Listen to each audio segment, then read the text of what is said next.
Is everybody injured at Manchester United? The English Premier League returns this weekend, and guess what? Manchester United has a long list of injuries. The latest one is an important midfielder, our new signing, Manuel Ugarte, who was forced off during their game against Ecuador, that is Uruguay. Welcome to the United of Sport. My name is Webb. Here is with the early team news.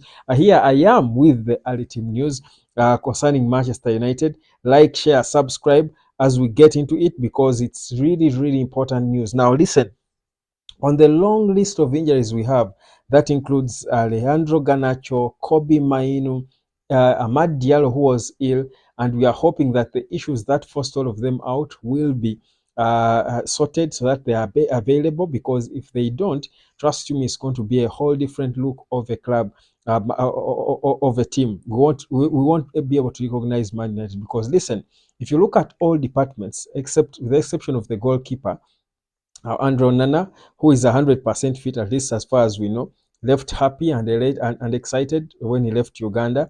Listen, in our defense, we have injuries to Nusail Mazraoui. These are new injuries, adding on to Luke Shaw and Tyrell Malaysia, who are expected to return soon, by the way, but they are still injured. They won't be available. They're on their way back to recovery. Then Nusail Mazraoui is the latest. Got a heart procedure on him after being put off at halftime against Aston Villa. He's not okay. So certainly I would be shocked if he's in that game. Eric Ten Hag will give an update on Friday during the pre-match press conference. We do know that Harry Maguire too is injured, not going to be playing this one. So meaning it's Johnny Evans and Victor Lindelof who are available to probably come in and partner Lisandro Martinez, who is the other fit centre back with Mathis Delete, or probably Mathis Delete and Lisandro Martinez coming back again. Yet they have been probably the weakest centre back pairing we've had this season. So concern there. In the middle, so you see that we have a concern on the left, whereas Harry Amas has played about 7 games with the under-21s. He's not yet, at least in the eyes of Eric Ten Hag, ready to be stepping up and playing with the senior team. So left back, what's going to happen is Lindelof going to go left back, then Diogo Dalot goes back to the right, or will it be Johnny Evans playing on the left? Then the central defense will maintain Martinez and Delete. Will Eric Ten Hag this time try to play Martinez on the left, in the left back, then play Evans, man of the match in the last game, with Delete in central defense? It's a confusion, as you would expect. So big concerns there in the back line. In the middle, back to the same issues. Kobe was out of the England squad. Alejandro Garnacho was out of the Argentine squad. Amad Diallo was ill, out of the Ivory Coast squad. So what is going to happen? Will they be fit? The only positive in the middle is Mason Mount returning to training. Now, fresh addition to that long list of injuries in the middle is Manuel Ugarte, who was forced off during the goalless draw of Uruguay against Ecuador. So, guys, where does this leave us as Manchester United? We are meanwhile playing a stubborn Brentford team, and I'm calling it stubborn. Of course, some of you will be feeling probably I have no right to call them stubborn because we are playing from home. But look, with Manchester United lately, there are no easy games, and there are never any easy games in the Premier League anyway. So, more so against a team like Brentford, that we know that just a few seasons ago, I think 2 seasons ago, they hammered us by 4 goals to 0. So it's not really far-fetched. In the last game we played against Brentford away at their yard, they held us to a 1-1 draw. So you can imagine it's not really a walk in the park for Man United. So we need our players fit. So it's a bit of a concern there, if you ask me. But again, there is always 2 sides to a coin, they say, and there is always a positive that can be embedded behind the bad news. You see, we've struggled with all these so-called senior players when they are fully fit.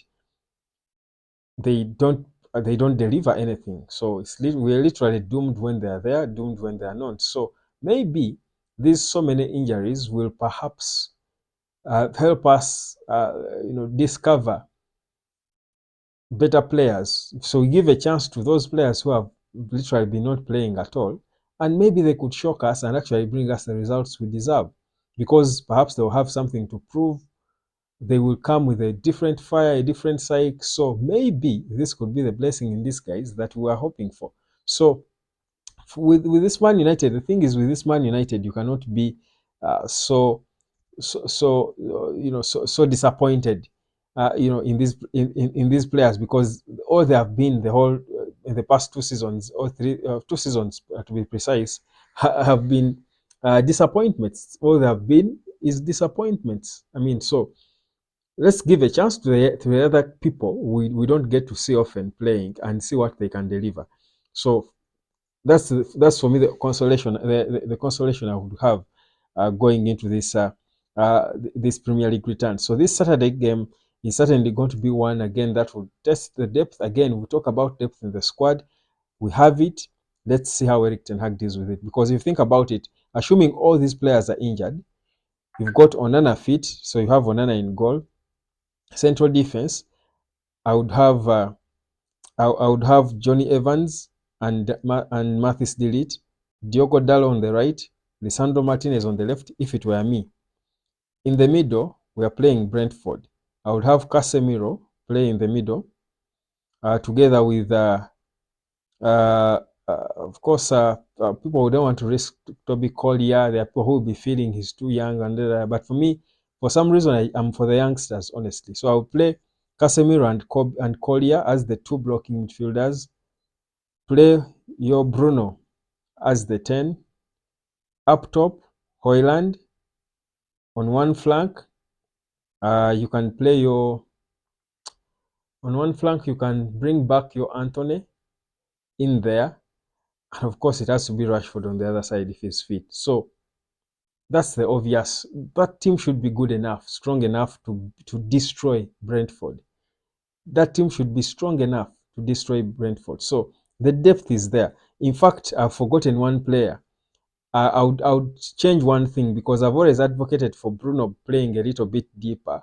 I would play Bruno next to Casemiro and play Eriksen as the 10, instead of playing Eriksen as the one next to Casemiro and Bruno as 10, because I don't know.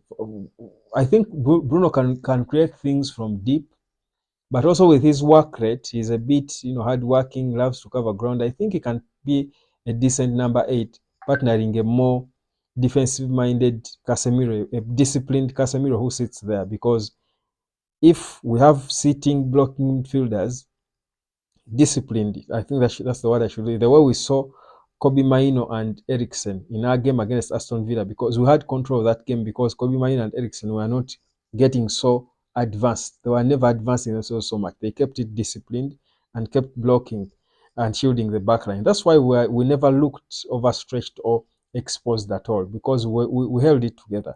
So my feeling is, we do have the players, the personnel in our armory to come out there and still get us a result against this Brentford team. So the injuries should never be an excuse again. I don't want to hear it. I think I've had enough of that excuse from Eric Ten Hag. Whereas it is true, the injuries were there last season. I think players for a team like Man United, even third choice players, should be far better than the first team of Brentford. That's the honest truth. My name is Webb. Like, share, and subscribe. That's a bit of the early team news concerning Manchester United. Carrington has welcomed back Mason Mount at least. Eric Ten Hag returned on Monday. So we're back to business, guys. We're back to the matter. Let me catch you later.